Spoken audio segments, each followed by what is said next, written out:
जय हिंद जवानों, कैसे हैं आप सभी। आशा करता हूं आप सभी बहुत अच्छे होंगे और आप सभी की तैयारी है वो बहुत अच्छे से चल रही होगी।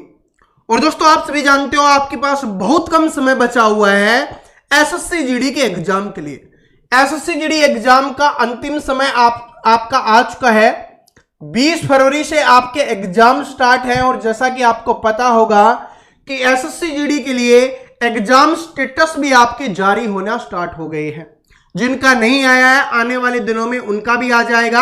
अभी 2-3 रीजन के आ गए हैं और जैसे जैसे आते रहेंगे आपको पता चलता रहेगा। तो अंतिम समय में अगर आपको स्कोर बढ़ाना है तो आपको उन टॉपिक्स को पढ़ना पड़ेगा जो आपके एसएससी जीडी के एग्जाम में बार बार आते हैं। मैं आपको बताने वाला हूं, यहां पर सभी सब्जेक्ट की हम यहां पर बात करने वाले हैं कि जो बचे हुए आपके पास 10-15 दिन का जो भी समय आपके पास बचा हुआ है उसमें आप किस तरीके से अच्छे जो टॉपिक्स हैं जो सबसे ज्यादा बार रिपीट होते हैं, जहां से फिक्स है कि यहां से क्वेश्चंस आएंगे और जहां से सबसे ज्यादा क्वेश्चंस पूछे जाते हैं, उन सभी टॉपिक्स की मैं यहां पर बात करने वाला हूं। अगर आप एसएससी जीडी में जॉब लेना चाहते हो, फौजी बनना चाहते हो, एसएससी जीडी में सिलेक्शन लेना चाहते हो तो इस वीडियो को पूरा जरूर देखना, तभी आपको सब कुछ समझ में आएगा। और इनको नोट कर लेना, जो भी मैं यहां पर टॉपिक आपको बताने वाला हूं।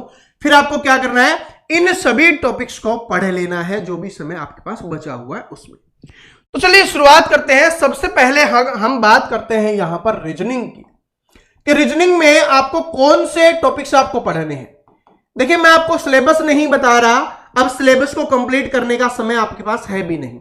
मैं आपको सिर्फ वही टॉपिक आपको अब बताने वाला हूं जिनको आप अभी कवर कर सकते हो और जिनको अभी आप पढ़ सकते हो और जिनमें अभी आप स्कोर कर सकते हो। देखिए, आप सभी जानते हो सबसे जो इंपॉर्टेंट टॉपिक्स है आपके लिए वो कौन कौन से हैं, उनके बारे में हम यहां पर बात कर लेते हैं। सबसे पहला है और जिसमें सबसे दिक्कत आएगी स्टूडेंट को, वो है आपका सीरीज का चैप्टर। रीजनिंग में सीरीज वाला चैप्टर यानी श्रृंखला वाला चैप्टर आपको पढ़ लेना है। यहां से अच्छे क्वेश्चंस बनेंगे, अच्छे लेवल के क्वेश्चंस बन रहे होंगे। दूसरा आपका है जो है एनालॉजी का, इसको भी आपको जरूर पढ़ लेना है। यहां से फिक्स है, क्वेश्चंस आएगा ही पेपर में और बहुत आसानी से आप इसको कर सकते हो। तीसरा जिसमें आपको एग्जामिनर फंसा सकता है वो है आपका कोडिंग डिकोडिंग वाला, कोडिंग डिकोडिंग वाला। इसको भी पढ़ लेना अच्छे से, क्योंकि यहां से भी अच्छे खासे क्वेश्चंस हैं जो आपके पेपर में पूछे जाते हैं। उसके बाद अगला है वो आपका होने वाला है, और वो कौन सा है, देखिए दो एक साथ बता रहा हूं। एक तो है आपका ब्लड रिलेशन वाला, रक्त संबंध वाला ब्लड रिलेशन, ये है आपका ब्लड रिलेशन, इसको आपको पढ़ लेना है। और इसी के साथ साथ दोनों में से एक और इंपॉर्टेंट है, वो है आपका रैंकिंग वाला, क्रम वाला। ठीक है, ये चैप्टर 5 मैंने आपको बता दिए हैं। इसके अलावा एक चैप्टर और है जो सबसे ज्यादा इंपॉर्टेंट है आपके लिए, वो है आपका इमेजेस वाला, या आप बोल सकते हो जो आपका आकृति वाला चैप्टर है, उसको भी पढ़ लेना। सारे mirror image, water image, paper काटना, पेपर फोल्डिंग, सब कुछ। ठीक है, सीरीज में भी आता है, सीरीज में भी आती है वो इमेज वाली, वो भी आपको पढ़ लेनी है। यहां से आपको पढ़ लेना है, फिर आपको कोई दिक्कत नहीं होने वाली है। इतना आपको इसमें कर लेना है। अगर आप इन 6 चैप्टर को अंतिम समय में पढ़ लोगे तो यहां से क्वेश्चंस जो अच्छे अच्छे आते हैं जिसमें आपको फंसाया जा सकता है वो है। इसके अलावा 2 चैप्टर और बता देता हूं जो बहुत कम स्टूडेंट को आते हैं, और अगर आप उसमें स्कोर करोगे तो बाकी स्टूडेंट से आप आगे निकल जाओगे। उसमें छठा है आपका, वो है आपका कथन निष्कर्ष वाला, क्योंकि जब भी अगर अच्छा क्वेश्चन बनेगा तो आपको इसमें प्रॉब्लम होगी ही होगी। ठीक है, और इसके अलावा 7वां है वो है सिटिंग अरेंजमेंट, या जिसको आप बैठक व्यवस्था बोलते हो, बैठक व्यवस्था, ये वाली। ये दोनों हैं, इनको जरूर पढ़ लेना। जिनको नहीं आता वो भी समझ लेना, क्योंकि यहां से बहुत कम स्टूडेंट यहां पर नंबर करते हैं, और अगर आपने यहां से नंबर किया इसका मतलब आप काफी स्टूडेंट से आगे हो। यहां पर फंसाया जाएगा, या तो ये 3 चैप्टर है जहां पर आपको फंसाया जा सकता है। एक तो आप सीरीज का, कोडिंग डिकोडिंग वाला और बैठक व्यवस्था वाला, ये है तीनों जो सबसे ज्यादा इंपॉर्टेंट है। इन चैप्टर का दोबारा से रिवीजन कर लेना, जो आपके पास 10-15 दिन का समय बचा हुआ है, इन चैप्टर को आपको दोबारा से एक बार पढ़ लेना है, इनका रिवीजन कर लेना है। इसके बाद मैं आपके साथ बात करूं, वो है आपका GK, GS, current affair and science. ये वाले कौन कौन से टॉपिक्स आपको अंतिम समय में पढ़ने हैं। देखिए बहुत सारे मैं आपको नहीं बताने वाला, क्योंकि बहुत सारे बताऊंगा तो फिर तो कोई फायदा है ही नहीं, क्योंकि बहुत सारे तो आप पढ़ भी नहीं पाओगे। सबसे पहले साइंस में मैं आपको बता देता हूं, पहला है आपका मानव शरीर। मानव शरीर का है वो टॉपिक आपको पढ़ना है, मानव शरीर। और इसी के साथ साथ दूसरा कौन सा है, वो आपका रक्त का है। तीसरा है आपका धातु, अधातु वाला आपको पढ़ लेना है। ठीक है, साइंस में बस ये 3 है, इनको अंतिम समय में आपको बहुत अच्छे से पढ़ लेना है, यहां से आना ही आना है। और चौथा एक और पढ़ना चाहो तो आप पीरियोडिक टेबल पढ़ सकते हो, क्योंकि कई बार ऐसा होता है कि पीरियोडिक टेबल से ज्यादा क्वेश्चंस आ जाते हैं, लेकिन कभी कभार ऐसा होता नहीं आता, तो उसको भी आपको पढ़ लेना है। मैं आपको बता देता हूं उसको, एक कौन सा है वो, आवर्त सारणी वाला, ये वाला टॉपिक है, वो आपको पढ़ लेना अंतिम समय में। ठीक है, इसके अलावा मैं यहां पर जीके की आपके लिए बात करूं तो सबसे पहला कौन सा है आपका, आपको जो पढ़ना है वो कौन सा है आपका, शासक वाला। शासक व संस्थापक, संस्थापक, ये कि उनकी संस्थापना किसके द्वारा की, ये आपको पढ़ लेना है। दूसरा टॉपिक है वो है आपका, जिसमें आपका भाई मुगल काल आ गया। ठीक है, सारे कालों के बारे में पढ़ लेना है, मुगल काल में जितने भी हैं। गुप्त वंश हो गया, गुप्त वंश हो गया। ठीक है, इन सारी चीजों के बारे में आपको पढ़ लेना है, ये ज्यादा इंपॉर्टेंट है आपके लिए। तीसरा कौन सा है, महात्मा गांधी जी, महात्मा गांधी युग, इससे रिलेटेड क्वेश्चन आपके पेपर में देखने के लिए मिलेंगे। चौथा है आपका सिंधु घाटी सभ्यता, सिंधु घाटी सभ्यता, ये आपको पढ़ना है। इसके अलावा आपको जो पढ़ना है वो मैं आपको बता देता हूं, मिट्टी वाला टॉपिक, मिट्टी व कृषि, कम स्टूडेंट पढ़ते हैं और यहां से क्वेश्चंस पक्का बनेगा, इस बात को नोट कर लेना। ठीक है, उसके बाद आपका जो अर्थव्यवस्था में आय वाला है, आय वाला चैप्टर है वो आपको पढ़ लेना है। ठीक है, आय, ठीक है, वो आपको पढ़ना है। इसके अलावा जो आपका है पंचवर्षीय योजना, पंचवर्षीय योजना वाला जो चैप्टर है वो आपको पढ़ लेना है, पंचवर्षीय योजना वाला हो गया, इसको आपको पढ़ना है। इसके अलावा जो आपका है जनगणना, जनगणना वाला जो चैप्टर है, टॉपिक है, इसको जरूर पढ़ लेना है, यहां से आपके क्वेश्चंस आने ही आने हैं, फिक्स है।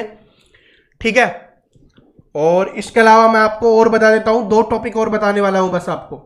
एक तो कौन सा है आपका, पुरस्कार, सम्मान व बुक्स, बुक्स और उनके राइटर, ये वाला आपको पढ़ना है, यहां से क्वेश्चंस फिक्स बनेगा। पुरस्कार सम्मान हो गया, जितने भी मिले हैं अभी तक सभी का एक बार रिवीजन कर लेना है, सभी का एक बार रिवीजन आपको कर लेना है, फिर आपको कोई प्रॉब्लम नहीं होगी, इस बात को नोट कर लेना। लेकिन आपको पढ़ना ही पढ़ना पड़ेगा, पढ़ना ही पढ़ना पड़ेगा, वरना फिर प्रॉब्लम हो जाएगी। इसके बाद कौन सा है आपका, नृत्य वाला। ठीक है, लोक नृत्य हो गया, पर्व त्योहार, ये वाला है, ये सारा का सारा आपको इसमें पढ़ लेना है। ये मैंने आपको 10 टॉपिक और बता दिए हैं, इनको आपको पढ़ना ही जरूरी है, ये आपके लिए बहुत जरूरी है। और करंट अफेयर के लिए बात करूं तो आपको 6 मंथ की करंट अफेयर दोबारा से एक बार रिवाइज कर लेनी है। 6 मंथ की करंट अफेयर है, दोबारा से रिवाइज कर लोगे। देखिए इसमें टॉपिक्स बहुत सारे हैं, लेकिन अगर आप 6 मंथ वाली करंट अफेयर है ना, उसको सॉरी उसको रिवीजन करोगे तो उसमें साथ में वो आपके सारे टॉपिक्स है ना, वो भी कवर हो जाएंगे, क्योंकि क्वेश्चंस के साथ जो एक्स्ट्रा चीजें बताई जाती हैं, उनमें जो जो उनके वर्तमान में जो भी है सब कुछ आपको पता चल जाता है, उनसे रिलेटेड वर्तमान में जो भी चल रहा होता है एक्स्ट्रा फैक्ट में वो भी आपको बताया जाता है। तो आप 6 मंथ की करंट अफेयर है उसको जरूर पढ़ लेना। और ये अगर आप ढूंढना चाहते हो और अगर आपको नहीं मिल रही तो मैं आपको लिंक इसका डिस्क्रिप्शन में डाल दूंगा, 6 मंथ की करंट अफेयर का, इसको आपको जरूर पढ़ लेना है।